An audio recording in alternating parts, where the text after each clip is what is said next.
Hello, everyone. Hey everyone, It's Jaleesa Smith, and Erica Hill. and it's our second edition of our webinar series. Yes. Today, we'll be discussing how to create a perfect vision and mission statement. And how to select your target audience and demographics. So we'll get started. First, we want to discuss a mission statement. Yes, very important. What is a mission statement? Basically, it describes the purpose of your business, such as the product or service that you offer. A meaningful mission statement can also distinguish a company from its competitors. It can also suggest potential direction for future growth and provide team members with a common goal to work towards. Number one, you want to define your purpose. Ask yourself, why does your company exist?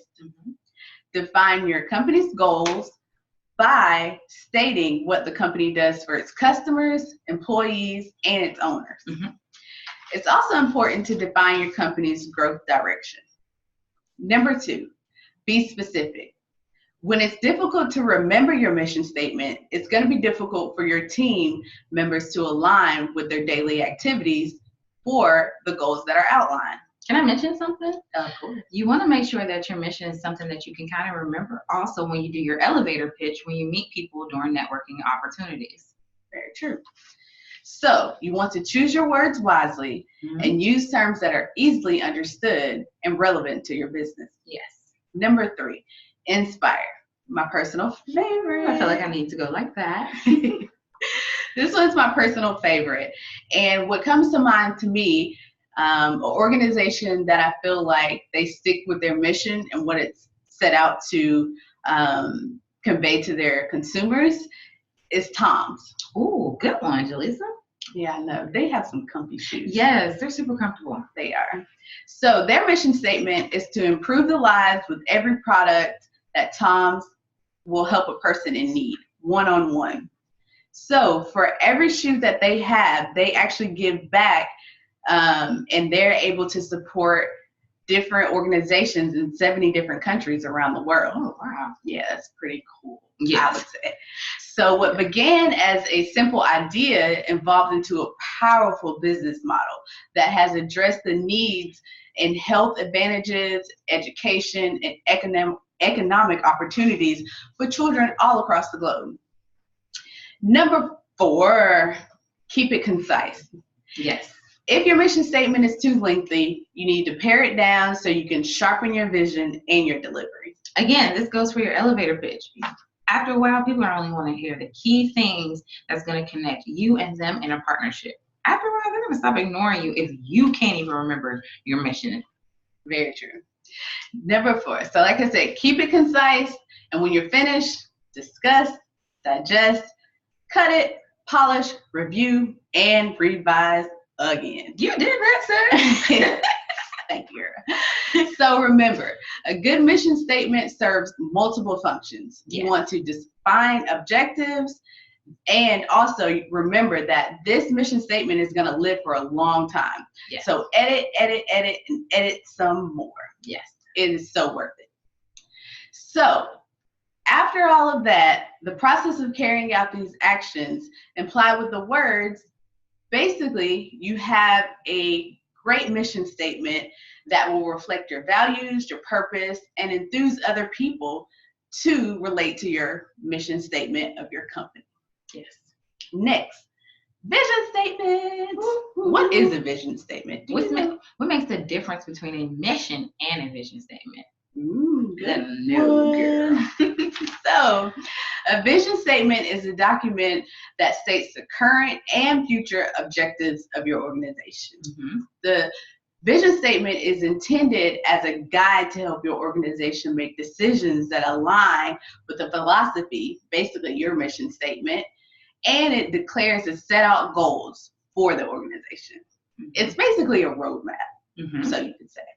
So your vision is more so your current, but your vision is also current and long-term. So you're showing your long-term goals. Basically, it's the anchor point for your strategic plan. So always keep that in mind.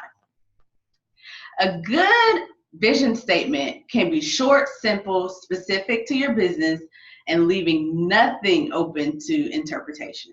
Yes. Now, 6 great goals for writing your vision statement. 1, project 5 to 10 years into the future. 2, determine your purpose and position as an organization, which should already be done in your mission statement, technically. Check them, sis. Number 3, describe what success looks like in your organization. Number 4, consider your company type and structure. So if it's a nonprofit, you need to describe that somewhere or make sure that it relates across the board. Number 5, describe your measurable goals. So if you want to reach 100,000 kids by 2020, that needs to be something that is highlighted in your vision somewhere, somehow. So, Erica, could you give me, well, actually, I'll tell you, and then I would like you to tell me why this is a horrible vision statement. Okay. Providing maximum value for our shareholders while helping our customers to fulfill their dreams. Why is this a horrible vision statement? I would say it's vague. It leaves room for interpretation. What is value? What does value mean? If I've never talked to you, what does maximum value mean to you? So you kind of left me trying to figure out, what exactly do you do? Is that right? That is actually dead on. So, number 6, it's very important to not leave your customers thinking or having them trying to wonder about your vision statement. You never want to leave it vague, and you just want to be clear as possible so no one is wondering about your organization. And I would like to mention, a lot of times when we had meetings with people, they would actually go on our website and check our mission and vision before they met with us, just so they had an understanding on who we were. So if you were going to meet with someone who could provide you funding for your organization, you want them to already be wanting to partner with your organization, not trying to figure out who exactly and what exactly you are doing when they meet you. Very true. So, with all that being said, to recap, you want to relentlessly communicate your vision to your employees. Your vision statement won't do you any good if no one knows what it is. Exactly. Furthermore, make sure you ask for and always receive feedback. This will help you receive buy-in and alignment with the process.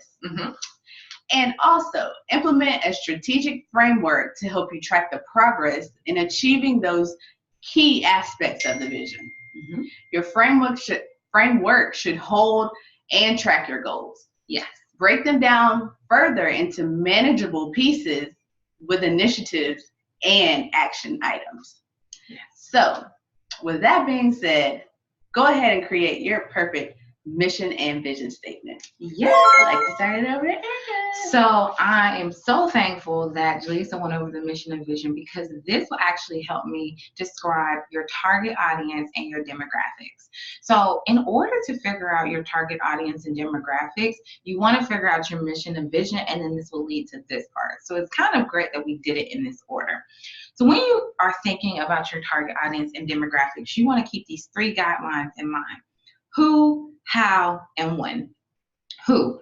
Go back to your mission and vision. Does this audience align with your mission and vision? If your mission and vision is talking about helping the elderly and going to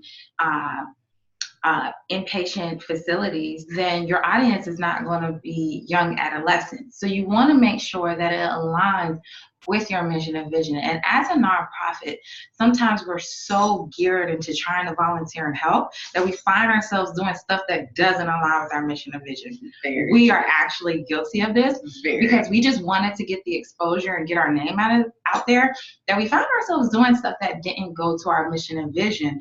And so when we were trying to get funding for grants, we had all these pictures, we had all this proof, but it was like, how does this really coincide with who we are as an organization? So definitely keep that in mind. How does that align? Because I will say, we were spinning our wheels the first 2 years doing everything. We were here, we were there, but how did it actually help our organization itself? It didn't. We actually did a lot of busy work. So we're trying to help you prevent that and just get straight to it. Next thing is, what age group and gender and why? Why are you doing a specific age group? Why are you doing a specific gender? Are you going to just gear it towards women and young girls? Are you going to gear it towards just people 65 and older? Are you going to do it for just young males? You really want to gear it to why you're doing this age and why you're doing this gender. If your audience is a common one like youth, teen, low income, what sets your nonprofit apart? What about your nonprofit is going to service this type of demographic? Because this is very common. Like, we work with underserved and we work with youth. But for us, we had to figure out what's going to make us different. So ours started to go towards the global initiative, and that actually helped us make our pillars and what we actually stood for our youth. Another thing is, when you apply for grants and donations, you have to give a pitch on what makes your initiative, what makes your nonprofit different.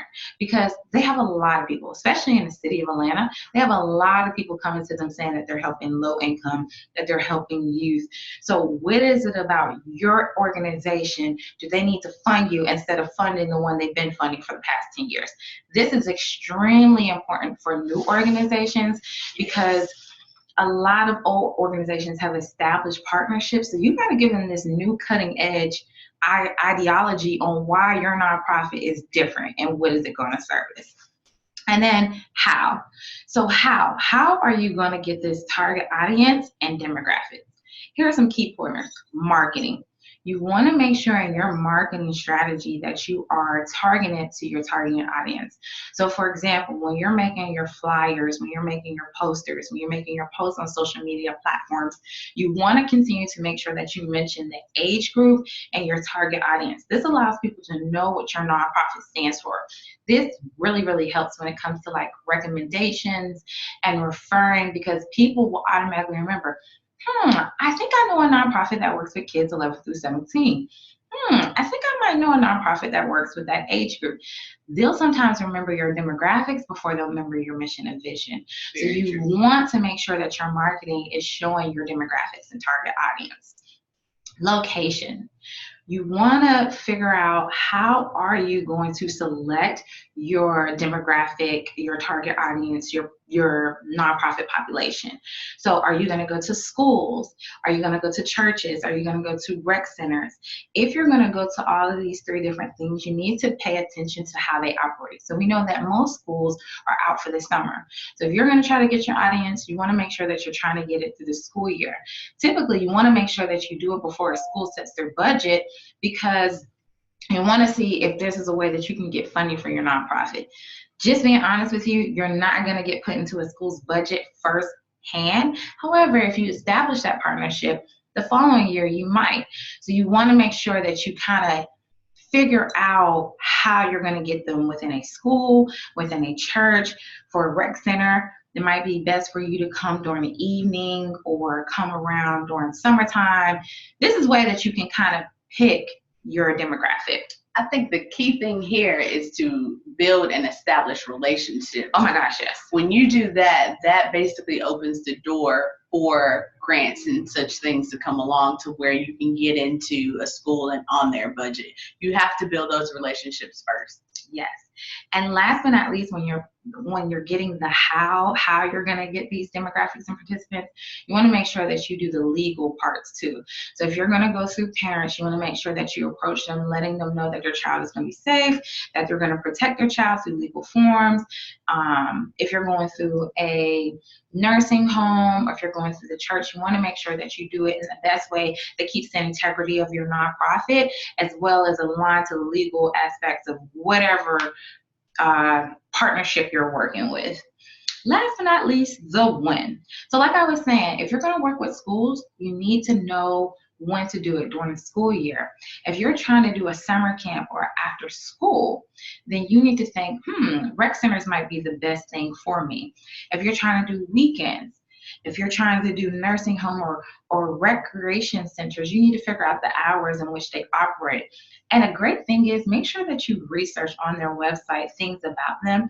See if they have worked with other nonprofit organizations, because they could have worked with a nonprofit that's similar to your mission and vision. So when you go to pitch to them, you can kind of add a little sauce, A little flavor. a little flavor. Basically, it's allowing them to know that you know and you've done your research about their business. Yes, and again, it shows them what sets you apart with your nonprofit. So that's just a few simple things on finding your target audience and demographics. And you want to do something that aligns to your mission and vision. So definitely do all the steps that Jaleesa stated, and then that way it will help you figure everything else out. You can't pick who you're going to serve first, and then you do your mission and vision, and then you're like, wait a minute, I don't want to do that. So it's kind of best to do that first. So Jaleesa, I think that concludes all of our webinar today. You have anything to add? Nope, but I hope you guys got some great information. Yes, if you have any questions, comments, just want to figure out more details on what we're talking about, please email us at info@axglobal.com. Inc.com. Let me re-say that because that sounded so butchered. It is info@axglobalinc.com. You can also check out our website if you kind of just want to see an example of a mission and vision. That's www.axglobalinc.com. And we put our mission and vision in our About Me section, so immediately people know what we stand for. This helps when we're having meeting, networking opportunities, grants, funding. So if you want to check out our website to kind of get a guide, go ahead, check it out. Follow us on our Instagram at Axe Global Inc. We are located on Instagram, Facebook, and will soon be located on LinkedIn. So let us know if there's a social media platform that we're not on that you would like for us to be on, to help you out further. Thank you. Thank you. Have a wonderful day.